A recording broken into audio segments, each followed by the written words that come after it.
Ito ang GMA Regional TV News. Ihahatid na ng GMA Regional TV ang maiinit na balita mula sa Visayas at Mindanao. Kasama si Cecil Kibod Castro. Cecil? Salamat, Rafi. Nasawi ang isang construction worker sa Cagayan de Oro City matapos tamaan ng bucket ng backhoe sa ulo. Ayon sa Department of Public Works and Highways Region 10, nagtatrabaho ang biktima sa ginagawang archive building doon sa ahensya. Pundasyon daw ang ginagawa sa proyekto, kaya't nasa hukay ang lalaki. Hindi raw namalayan ng backhoe operator na nandun ang biktima, kaya't tinamaan siya sa ulo. Hawak na ng pulis ang operator na irereklamo ng reckless imprudence resulting in homicide. Wala siyang pahayag. Paliwanag naman ng DPWH Region 10, posibleng aksidente lang talaga ang nangyari, lalo't wala namang hidwaan sa pagitan ng biktima at ng operator. Sumagot si Senador Bongo sa sinabi ni House Quad Committee Lead Chairman Ace Barbers na dapat mag-inhibit sila ni Senador Ronald Bato de la Rosa sa pagdinig ng Senado tungkol sa war on drugs. Katotohanan lamang po. We want to know the truth para makaservisyo na po tayo. Trabaho na ta. Marami pong mga kababayan natin na naghihirap, nangangailangan po ng tulong, nasa lanta. Unahin natin sila, magservisyo na po tayo. But we want to know the truth. Katotohanan lamang po. Doon lang tayo umikot sa katotohanan. Salamat. Nasa pagdinig ngayon sina Got de la Rosa na co-vice chairpersons ng Senate Blue Ribbon Committee na may pagdinig ngayon kaugnay sa drug war. Una nang iginiit ni Barbers na dapat dumistansya sina Got de la Rosa sa investigasyon ng Senado dahil kasama sila sa mga iniuugnay noon sa war on drugs. Sa panahong iyon, si de la Rosa ang PNP chief habang si Go ay special assistant to the president ni dating Pangulong Duterte. Una nang itinanggi ni Go na may reward system sa war on drugs. Mga mare at pare, wagi ang Team Ogie, Kim Chiu, MC at Lassie sa Magpasikat 2024 ng It's Showtime. Ang kanilang grupo ang pinakaumangat sa 5 unkabogable performances para sa 15th anniversary ng Noontime Show. Emosyonal sina Kim sa pagtanggap ng panalo. 300,000 pesos ang cash prize ng grupo na idodonate nila sa napili nilang charitable organization. Second placer ang grupo nina Jong, Jackie at Sean, habang pang-third sina Ann, Jugs, and Teddy.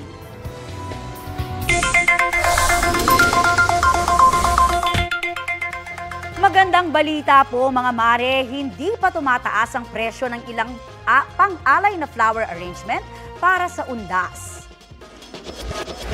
Sa Dangwa Flower Market sa Maynila, umaabot pa sa 100 piso ang pinakamaliit na flower arrangement na kung tawagin ay centerpiece. Presidential naman ang nasa basket, 450 pesos. One side ang tawag sa mga pahaba at makukulay na mga bulaklak, 700 pesos. At ang magarbong spray na pinapangunahan ng stargazer, mayabong na bungkus ng mga bulaklak, 1,500 pesos.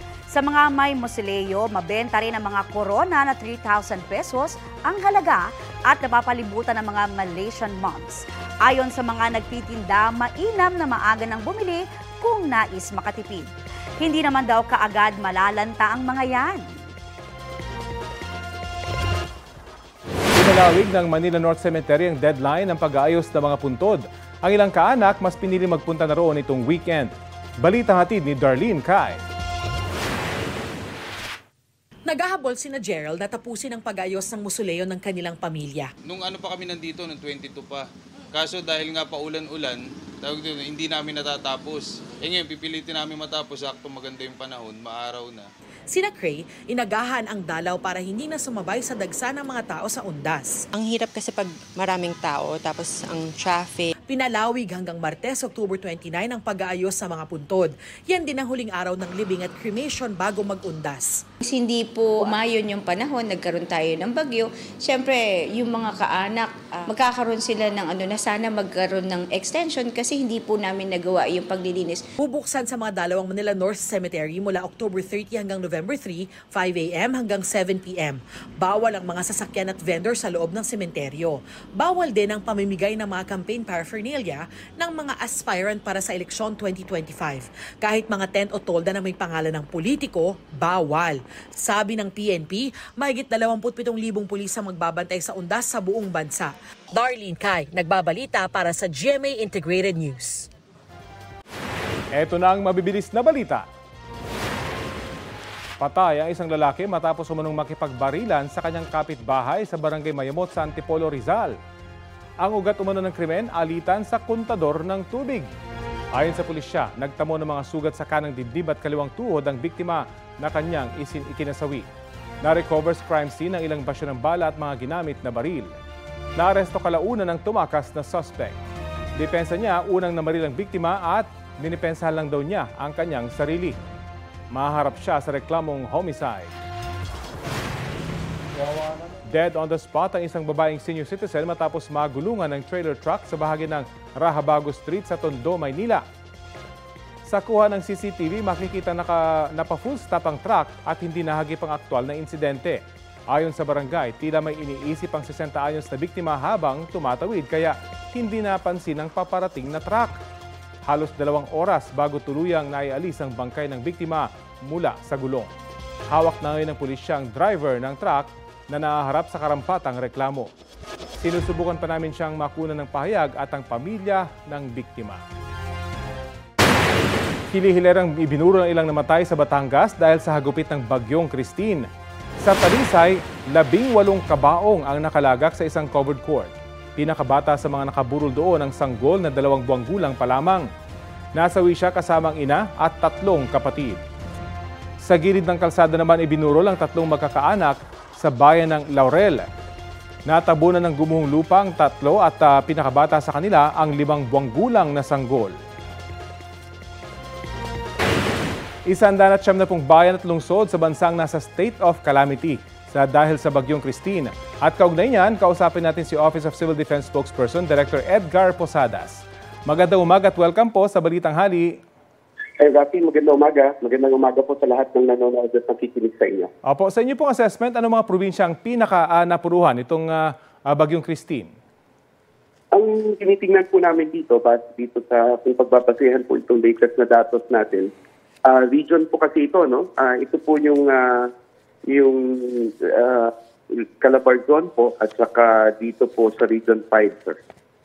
Sa may Bicol, hanggang ngayon po ba may mga lugar pa rin na hindi mapasok ng tulong o na hindi makontak at isolated pa rin hanggang ngayon? Meron tayong nag-coordinate po tayo sa ating regional director po doon sa Region 5, no? At meron pong areas pa rin dito po sa may malapit sa river basin po ng Bicol, ano? Ito po yung nasa Camarines Sur na mga towns, ano? Pero medyo nag-i-improve naman na po dahil yung gumaganda po yung weather, tapos medyo umaayos na po yung mga sitwasyon doon. Pero ang problema po natin really is hindi po yung goods, no, na ipidadalhin doon. It's actually how to get them there.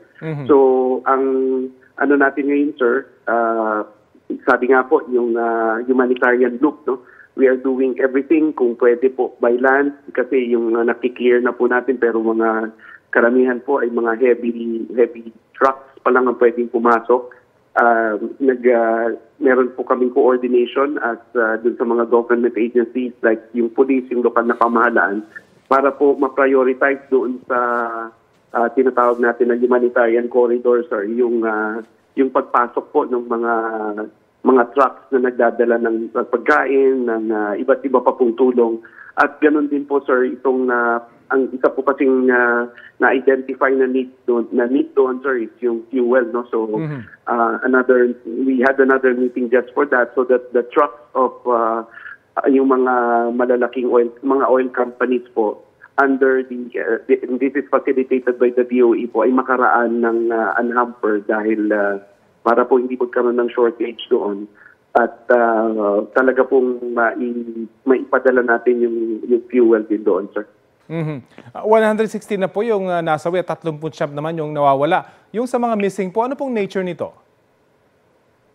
Well, sir, kagaya po dito sa area ng Calabar Zone, ano, yung mga nasa kasi nasa search, rescue, and retrieval operation pa po tayo. Yung mga tinitingnan po, we are trying to negotiate at saka yung hinuhukay po at inaalis yung mga pakonti-konti, yung mga mga landslides, sir, no? So, yun po, at yung iba po, posibleng natangay po ng tubig, no? But until we find them, hindi po natin malalaman. So, yan po ang ating goal ngayon. Baka hopefully po, meron pa tayong makita na maibalik natin sa mga pamilya nila na sila ay buhay po. So marami po dito dahil sa landslide? Opo, landslide saka flooding, sir. At tataas pa po ba itong mga numerong ito? Ano po, sir? Tataas pa po ba itong numerong ito? Well, ito po kasing running total natin, Rafi, ngayon dito sa, meaning yung we get this, walang validation po dito, reported lang. Opo. And then meron po coming from our regional offices. Medyo hindi po encouraging ito, pataas po ng pataas. Ngayon po ay, again, yung wala pang validation, 116 na po, 109 yung injuries, tapos 39 po yung missing. This was as of 7 a.m. po this morning, sir. Kumusta naman po yung lagay ng mga eskwelahan na ginagamit na evacuation center? Kailan po kayo muling magagamit ng mga ito para makapagklase na ulit sa mga lugar na yon? Well, meron po, kagaya kanina, example lang po, dito sa mga areas ng sa Bicol where there, na okay, na medyo, when I say okay po, medyo maganda na yung panahon at saka pwede na pong magbalik sa kanilang mga tahanan, yung may babalikan pa po, kasi yung iba wala na rin pong babalikan. Then probably yun po ang magiging trigger dyan, and until that happens po, kasi magta-transition na rin sila, Rafi, doon sa from retrieval to response to early recovery. Yun yung magandang and besides yung mga marami na rin mga probinsya at region na nagtaas ng kanilang state of calamity. So at least makakatulong din yun in a way para po ma-mobilize nila yung mga resources nila. Pero going back to your question, Rafi, at least kung meron pa sila yung makakabalik na sa kanilang mga tirahan, then ma-free up natin yung mga school buildings and classrooms para makapagsimula na ulit yung pagklase. Pero I think dun sa iba, Rafi, this will take a little bit of time. Kasi doon sa nakikita natin na scenario, yung baha pa sila hanggang ngayon, medyo siguro mga a few more days to a week or so yung para ma-achieve natin itong ganito na makapagsimula ulit ng klase. Opo. Gaano po kalaki yung concern naman ninyo dito sa paparating na bagyong Leon? Although medyo malayo ito doon sa mga pinaka-apektado, pero may mga areas kasi na tinamaan ng Christine na posibleng maapektuhan pa rin po nitong paparating na bagyo. Opo. Sa katunayan, Rafi, meron na rin tayong, kung hindi ang kakamali, meron na rin tropical cyclone warning signal. Dahil dito kay Leon, TCWS number 1, ito ay sa norte ulit, yung mga medyo nadaanan ni Christine at nadaanan din ni Julian. So, malaking portion ito, Batanes, Cagayan, to include yung mga island provinces, municipalities niya, Isabela, Ilocos Norte, Abra, Apayao, Kalinga, a portion of Mountain Province, a portion of Ifugao, a portion of Quirino, Aurora, and then dito rin sa Bicol, meron din yung Catanduanes. Opo.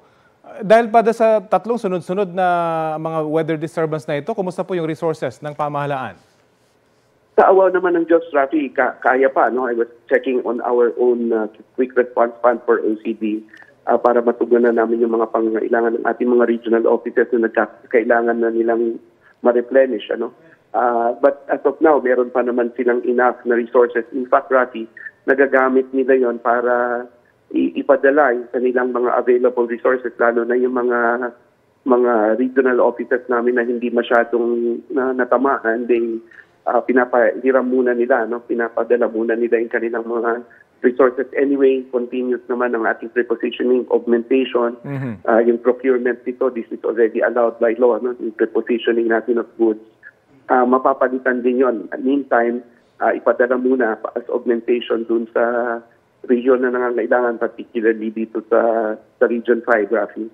Okay, maraming salamat po sa oras na ibinahagi niyo po sa Balitang Hali. Patuloy po kami tututok sa balitang ito at may libre po kayong access sa amin kung may gusto kayo ipanawagan patungkol sa mga tulong na kakailanganin para sa relief operations. Maraming salamat po sa inyo. Maraming salamat, Rafi Wildu. Maraming salamat. Ingat kayo. Mabuhay kayo. Si Office of Civil Defense Spokesperson, Director Edgar Posadas.